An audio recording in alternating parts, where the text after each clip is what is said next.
Nëse një person thjesht po lahet për qef, pa një detyrim fetar, pa një situatë fetare që legjitimon këtë larje, atëherë qysh me e pranu këtë larje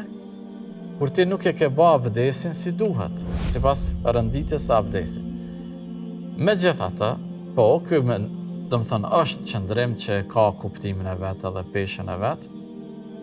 por mendimi më i sakt për mendimin tim edhe për atë që ne kemi mësuar edhe që është praktike, sidomos në vendin tonë, sidomos tek dietarët e mëdhëbit Hanefi, ata janë shumë më fleksibil në çështjen e abdesit, saqë në mëdhëbin tonë, nëse njeriu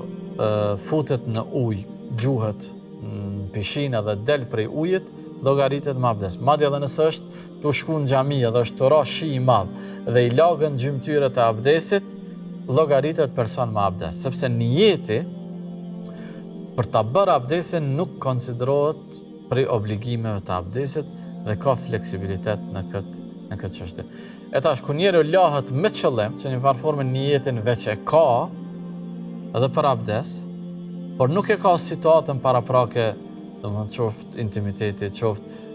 planifikimi për ditë xhuma e kështu me radhë, megjithatë ka fleksibilitet në këtë çështje dhe nëse njeriu më veç e ka bën niyetin, me lejen e Allahut abdesi i tij është i plotë dhe nuk ka të lashë.